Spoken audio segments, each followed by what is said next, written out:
The ocean tried to take him, but Clint Eastwood refused to let go. In the winter of 1951, a military plane fell from the sky into the freezing Pacific, and a young soldier was left fighting the dark.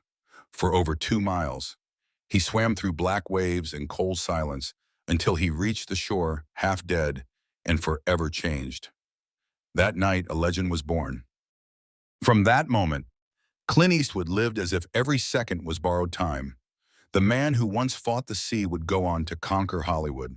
70 films, 4 Academy Awards, and a fortune worth more than $400 million, yet no trophy could match the will that kept him alive that night. He became the face of American endurance, the living proof that silence can be stronger than any scream. But greatness always demands a price, and even the strongest man cannot bargain with time. Tonight, we uncover the life of Clint Eastwood, the survivor who turned silence into power and pain into legacy. If you admire Clint Eastwood, subscribe now and tell us in the comments where you are watching from. It was 1951, somewhere above Point Reyes, California, when the routine became chaos. The Navy transport plane carrying 21-year-old Clint Eastwood began to choke midair. 200 miles of black Pacific waited below. No lights, no radio, no mercy. Then the engines quit. Dead silence before the fall. The metal bird hit the water like a hammer through glass. In seconds, 30 tons of steel disappeared beneath the waves. Eastwood surfaced, gasping, alone in water cold enough to stop a heart in 5 minutes. Most men would have prayed. He just started swimming. For over 2 miles, maybe 3, he fought the ocean the way a laborer fights a long day, stroke after stroke, breath after breath. Salt burned his eyes. His muscles locked, and the sky above felt 100 miles away. He thought of his parents back in California, of the car they once slept in during the Depression, and whispered to himself, "Not this time." Somewhere between fear and instinct, something broke loose in him. The weak kid from San Francisco died out there. What crawled onto that jagged shore was something else, a man carved from cold and refusal. When the rescuers finally found him shivering on the rocks, they said he looked like he'd seen the devil and told him he was lucky to be alive. Clint just nodded and muttered, "Lucky's got nothing to do with it." That night became the spine of his entire life. From that freezing Pacific, he carried one truth: time is the only real currency. Every frame he'd ever shoot, every acre he'd ever buy, every empire he'd ever build, began right there, in the dark, when he learned that silence isn't death, it's survival. Before the world called him a legend, before the cameras and the gold statues, there was a boy sitting in the back seat of a cold car staring out at the rain. To understand the man who refused to drown, we have to go back to where the silence first began, back to the dust, the hunger, and the years when home was just a word that never stayed in one place. It began in 1930, the same year the Great Depression slammed its fist through every working man's door. In San Francisco, a newborn named Clinton Eastwood Jr. came into a world already cracked by fear. 11 pounds at birth, so big the nurses laughed and called him Samson. They didn't know they were naming a prophecy. His father, Clinton Eastwood Sr., was a steel worker who measured worth in calluses and pride. His mother, Ruth Runner Eastwood, was a woman carved out of discipline and prayer. When the factories went silent, the Eastwoods packed what little they had into a worn-out 1929 Plymouth and drove wherever the next rumor of work blew. By the time Clint turned 10, he had lived in more than 12 different towns up and down California: Oakland, Fresno, Redding, Sacramento. He learned early that when you keep moving, you stop belonging. Every new classroom meant new stairs, new teachers, new names to forget. He carried silence like luggage because silence didn't need unpacking. Sometimes, when rent ran out, the Eastwoods slept in that car under the thin mercy of streetlights. His mother wrapped baby Jean in her coat while Clint pressed his back to the window to block the cold. The rain tapped on the roof in slow rhythm, and somewhere in that sound, he found the first hint of music. Years later, he'd say, that was the rhythm of survival. His father didn't talk much, and when he did, it was mostly with his eyes fixed on the floor. Clint learned that men don't always break with noise. Sometimes they just go quiet and never come back from it. At school, he was the tall, restless kid who didn't fit. He got held back a grade and expelled once for carving pictures into a desk. Teachers called him trouble. What they didn't see was a boy trying to carve permanence into something. Anything. Then came the day he found an old upright piano in a neighbor's garage. 3 keys broken, the rest barely holding tune. He sat down and taught himself to play until his fingers bled. It was the first thing he ever owned that couldn't leave. That piano became his anchor. The proof that will could build beauty. Every chord he learned was a brick in the foundation of the man he'd become. Years later, when asked how he created those stoic, steel-eyed characters, he smiled and said softly, "Bump demo." That wasn't acting. That was remembering. Because before he became the quiet strength of American cinema, Clint Eastwood was just a boy watching the rain blur through the glass, whispering a promise to himself. One day, I'll build something that never moves again. The night in the Pacific never truly ended for him. Even years later, when he walked through the bright chaos of Los Angeles, Clint Eastwood still carried the sound of those waves deep inside his chest. The ocean had once spoken to him, and its voice never stopped echoing. Every roar of the city felt like the sea calling his name. Every taste of success reminded him of that freezing water and the moment he swam against death itself. After surviving the crash in 1951, most men would have gone home, found steady work, and lived quietly. Clint did the opposite. The near death didn't make him cautious. It made him restless.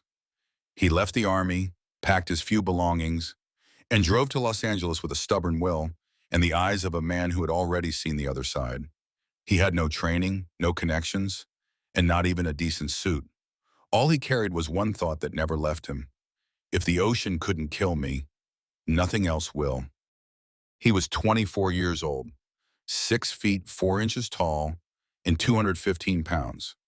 Too tall for the leading men of that time, too quiet for the talkative heroes Hollywood loved. Casting directors called him stiff, said he looked like a piece of wood with a heartbeat. But beneath that stillness was tension, the kind that made people uneasy without knowing why. He didn't chase fame or beg for attention. He waited with the calm patience of a storm that knew it would arrive when it chose to. For nearly 10 years, he faced rejection after rejection. More than 200 auditions ended in silence. To stay alive, he worked anywhere that paid a few dollars, digging swimming pools, stacking lumber, cleaning airplanes, and even working as a bouncer. Some nights he slept in his car again, staring at the ceiling of stars that once hung over the Pacific. He later joked that Hollywood was easier than hunger because at least failure didn't make your stomach hurt. Then came 1959 and a chance called Rawhide. It was a television western that needed a quiet face who could look dangerous without saying much. Clint got the part. He didn't act the silence. He lived it.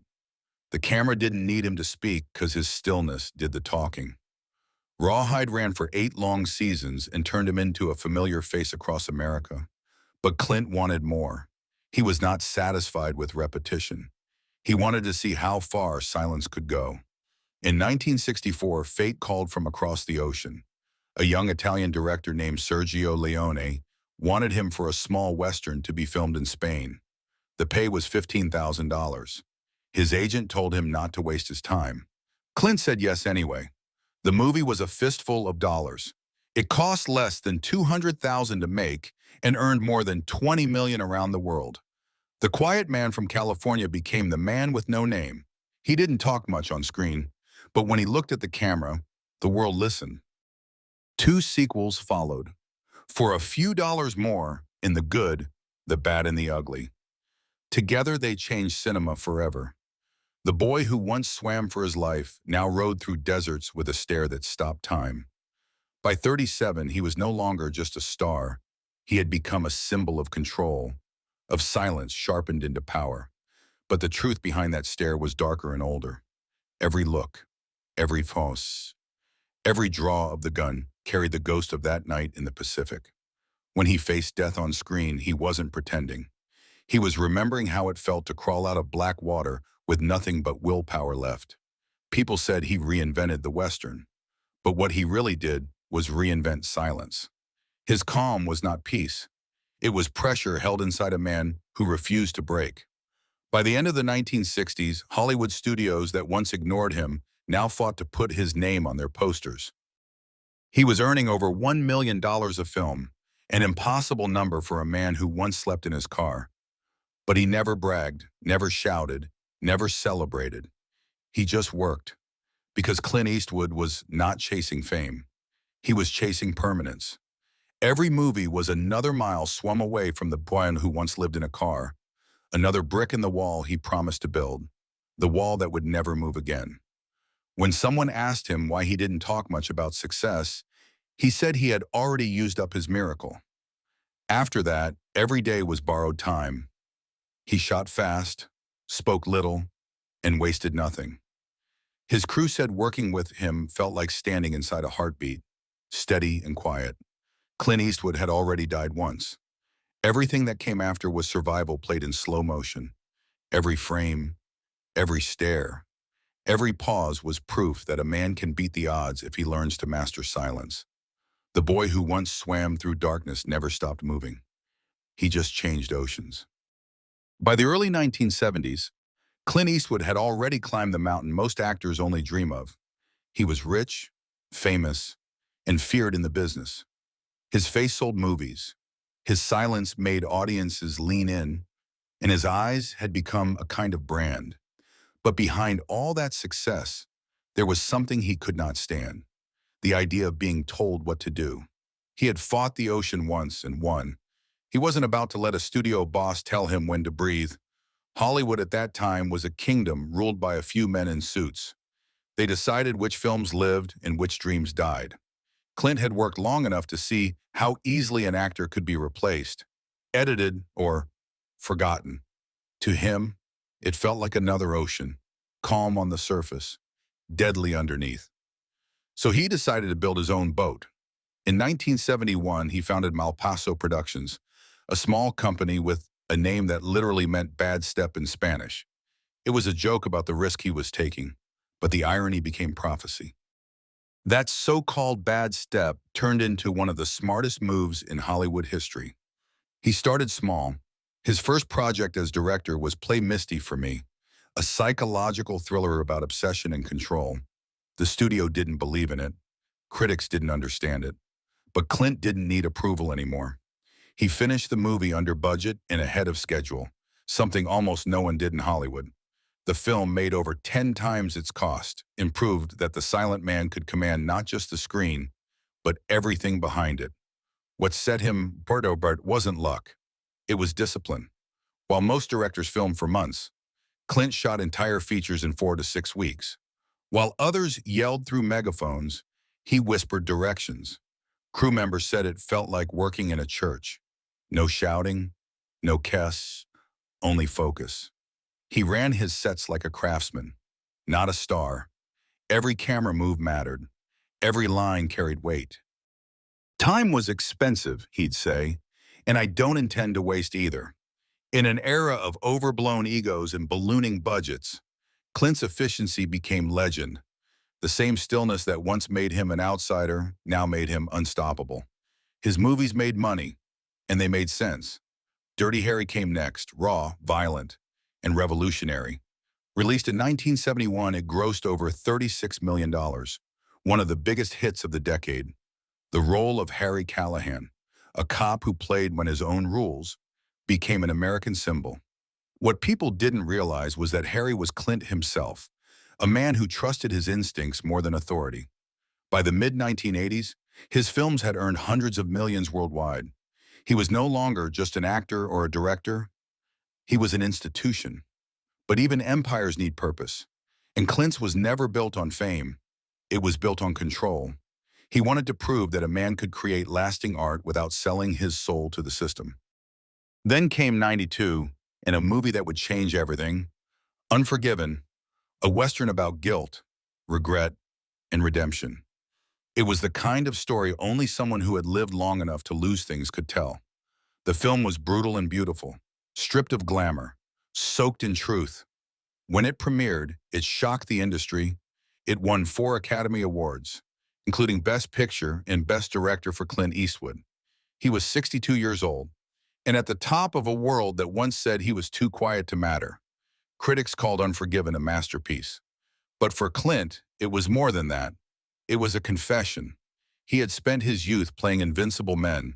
Now he was showing what happened when those men grew old and realized they weren't gods, just survivors. In every frame of Unforgiven, you could feel the echo of that night in the Pacific, the cold, the fear, and the choice to keep swimming. When the film swept the Oscars, reporters expected him to celebrate. He didn't. He thanked his mother, thanked his crew, and left early. Fame was noise. He preferred silence. After Unforgiven, he became even more precise, even more fearless. He directed The Bridges of Madison County in '99, a love story that made more than $180 million worldwide.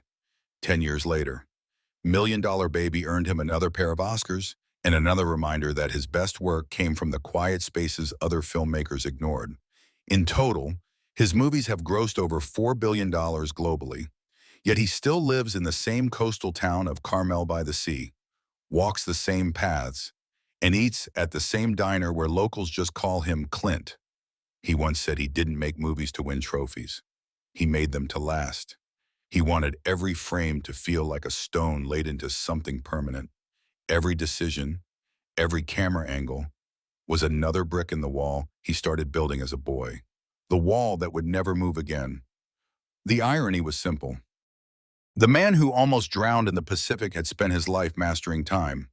While others chased trends and applause, Clint Eastwood built permanence. He built an empire out of restraint, a legacy out of patience. When young filmmakers asked him for advice, he didn't give speeches. He'd just smile and say, "Keep it simple. Don't waste time," because he knew better than anyone that time was the only thing you couldn't buy back. He had faced oceans, rejection, and the noise of fame. But in the end, what made Clint Eastwood truly unstoppable was that he never asked permission to be himself. He just looked at the horizon, quiet and certain, and kept walking toward it. It was 1953, the same year America began to dream in television light. Clint Eastwood was 23, broke, and invisible to the city that fed on fame. He was still a man of borrowed time, trying to find something solid to hold on to. Then he met Maggie Johnson, a young college graduate with dark hair, soft patience, and a gaze that saw through the armor he wore. They met on a blind date arranged by a friend, and that night changed everything. She did not see a future star. She saw a man who was tired of moving. They married that same year in a quiet ceremony that barely cost more than a month's rent. For a while, life was small but full. Their first apartment smelled of coffee and new paint. They shared one blanket, one table, and a stubborn kind of hope. Maggie ironed his shirts before auditions and packed his lunch when he worked long days hauling lumber. She believed in him when no one else did. When he finally earned his first television role, she was the first to clap. But when success finally came, it came too fast. Rawhide turned Clint into a household face, and Hollywood began to stretch its hand toward him. Fame did not fill the silence between them. It widened it. Maggie stayed home raising their 2 children, Kyle and Allison, while Clint filmed across the country. The man who once promised never to drift was drifting again. The phone calls got shorter. The distance grew louder. By the late 1960s, whispers began to follow him. The same newspapers that once praised his discipline began counting his secrets. During his marriage, Clint became a father to more than one family. There was Kimber, born in 1964 to actress Roxanne Tunis. Later came Scott, Catherine, Francesca, Morgan, and a daughter named Lori, whom he would not meet until decades later. 8 children, 6 women, one man whose silence hid more than words could carry. Through it all, Maggie remained composed. She smiled at premieres, stood beside him in photographs, and went home alone. She carried her heartbreak quietly, never looking for pity. A friend once said that her grace was the kind that hurt to watch. After 31 years, their marriage ended in 1984. The settlement was $25 million, dollars, one of the largest in Hollywood at the time, but what she lost could never be measured in money. She had built a life for two and was left holding only half. Then came Sandra Locke, the woman who had turned calm into fire. They met in 1972 on the set of The Outlaw Josie Wales. She was talented, sharp, and unafraid of him. Their connection was instant and electric. For 14 years, they shared both love and creation, making 6 films together, including Bronco Billy and Sudden Impact. To the public, they were golden. In private, they were two storms colliding. Sandra once said that Clint was the love of her life and the most painful part of it. He supported her, financed her projects, and built her homes, yet always tried to decide where her world began and ended. He wanted to protect her, but protection slowly turned into control. Between them came loss. 2 pregnancies ended before they could become life. Choices neither could forget. Their love, once wild, became a quiet battlefield. By 1980, Clint had begun seeing actress Frances Fisher, and soon their daughter Francesca was born. When Sandra discovered the truth, it broke her. She filed a lawsuit, not for money but for acknowledgement. In her statement, she said he had taken her work, her trust, and her voice. Clint settled privately. No headlines, no apologies, just another silence added to his story. When Sandra Locke passed away in 2018, Clint Eastwood said nothing. No interview, no tribute, only a silence that weighed heavier than words. Those who knew him best said her loss changed him. In his house by the ocean, her favorite coffee blend still sat unopened on the counter. The piano they once played together still waited in the corner, untouched. A friend once said softly that there are ghosts Clint lives with now, and Sandra is one of them. Love for Clint Eastwood was never gentle. It came like weather, beautiful but merciless. He had faced war, fame, and time, but what defeated him most often was his own heart. He could rebuild hotels and restore land, but he could never rebuild trust. Maggie had been his calm. Sandra had been his storm. Both were gone, and what remained was a man surrounded by memories of what could not be kept. In the end, Clint Eastwood built everything he promised himself as a boy. He achieved permanence, mastery, and legend. Yet the one thing he could never build was peace. For all his strength, he never learned how to share silence without losing himself inside it. And maybe that was his final truth. The man who once outswam the Pacific never escaped the waves within his own heart. It was 1953, the same year America crowned new stars and the word fame began to glow brighter than truth. In a small diner in California, a young man named Clint Eastwood sat across from a woman who would change his life.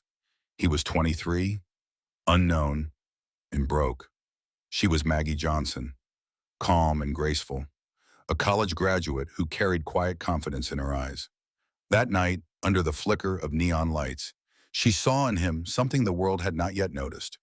Not the cowboy, not the movie star, just a man who wanted to stand still for once. They married that same year in a modest ceremony that barely cost $200. Their first apartment smelled of coffee and wet paint. They ate on folding chairs, shared one blanket, and dreamed out loud about better days. Maggie ironed his shirts before auditions and reminded him that patience was not weakness. Clint worked odd jobs as a lifeguard, a lumber hauler, even a piano player in smoky bars. He promised her that one day the silence would pay off. Then in 1959, Rawhide hit American television. Overnight, Clint's face appeared on living room screens across the country. He was earning $1,000 a week, a fortune for a man who once begged for gas money. But fame is never just a gift. It is a mirror that shows what is missing. Maggie stayed home with her 2 children, Kyle and Allison, while Clint traveled for months at a time. Letters turned into short phone calls. The silence that once brought him strength now began to divide them. By the mid-1960s, rumors began to follow him like shadows. a name appeared in those whispers. Roxanne Tunis, a dancer and actress who shared his long hours on set. In 1964, she gave birth to a daughter, Kimber. That same year, Clint and Maggie celebrated their 11th anniversary, while another life carried his name quietly in the background. Through it all, Maggie remained composed.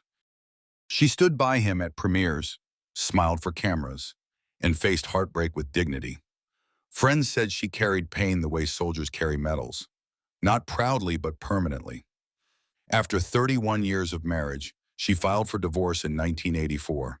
The settlement was $25 million, one of the largest in Hollywood history, but no number could measure what she lost. She had given her youth to a man who never stopped moving. Then came Sandra Locke, the woman who matched him in fire. They met in 1972 on the set of The Outlaw Josie Wales. She was intelligent, fearless, and sharp, the kind of woman who did not bend easily. Together they made 6 films and shared 14 years of love that burned bright and dangerously. To the world, they were perfect. In private, they were 2 storms circling each other.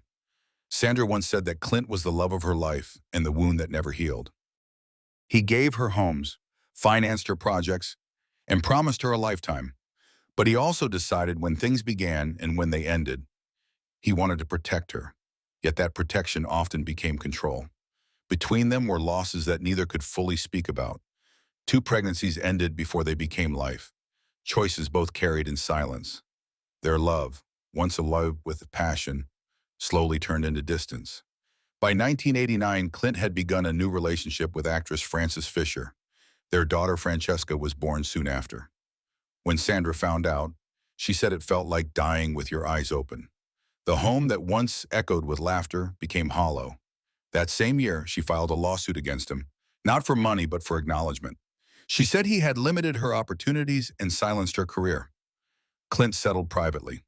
No cameras, no statements, only silence. When Sandra Locke passed away in 2018, Clint said nothing. No flowers, no public words, only silence again. The same silence that had followed him all his life. Yet those close to him said her death changed him. In his house by the sea, her favorite coffee still sat on the counter, her piano untouched. A longtime friend said quietly that Clint lives with ghosts, and Sandra is one of them. Love for Clint Eastwood was never peaceful. It came like a storm, powerful and unpredictable. He could survive plane crashes, rejection, and the passage of time. But love was the one battle he never mastered. Maggie had been the calm before the storm. Sandra had been the fire inside it. Both were gone, and what remained was the man they left behind. Clint Eastwood built everything he once promised himself as a boy. He created permanence, legacy, and empire. But the one thing he could not build was peace. For all his strength and silence, love was the ocean he could never tame. And perhaps that is the truest part of his legend. The man who once outswam the Pacific still could not escape the tide within his own heart. When we look back at the life of Clint Eastwood, we are not just seeing the story of a movie star. We are seeing the journey of a man who spent more than 9 decades discovering what strength truly means. Not the kind of strength that shouts or fights, but the kind that endures, that listens, that survives without needing to be seen. He was born during the Great Depression, in a time when survival itself was an achievement. He learned to sleep in cars, to eat in silence, to read fear in his father's eyes, and to understand that nothing in life stays still unless you build it with your own hands. From that truth, he built everything: a career that changed cinema, a fortune that spread across California, and a legacy that feels larger than time itself. But behind the trophies and the applause was something simpler: a man who refused to stop moving forward, no matter how cold the water got. Clint Eastwood's story is proof that greatness does not come from noise. It grows quietly in the dark, in the hours when no one is watching. It is born in those moments when life throws you into chaos and tells you to swim. It comes from patience, from discipline, from the decision to keep going even when everything hurts. Yet his story also teaches that every victory has a cost. You can have the world at your feet and still lose the people waiting for you at home. You can build monuments from stone, but love and time are made of air and will slip through your fingers if you do not hold them gently. Clint's life is a reminder that success and loneliness often share the same room. He reached the top of the mountain, but the wind up there is cold. When we watch his films now, we do not just see characters. We see fragments of the man himself, the quiet boy who learned to stay invisible, the soldier who swam through darkness, the artist who built his own empire, the father who kept searching for peace. Each stare, each line, each silence was a confession of what he had lived. So maybe the real message behind his story is this: you do not have to speak loudly to leave an echo. The loudest lives are often built in silence. Greatness is not about being perfect. It is about showing up again and again, refusing to break when the world tells you to stop. Clint Eastwood showed us that silence can be power, that stillness can be motion, that even the strongest people carry ghosts and regrets. But he also showed us that we can turn pain into art, discipline into freedom, and solitude into peace. If you have watched this far, thank you for walking through the life of a man who turned silence into legend. Do not forget to subscribe so you never miss the next story that reminds us what endurance really looks like. And before you go, tell us in the comments, where are you watching from tonight? Because no matter where you are in the world, remember this: every great story begins the same way, in a quiet moment when someone decides to keep going, keep going, keep going, keep going.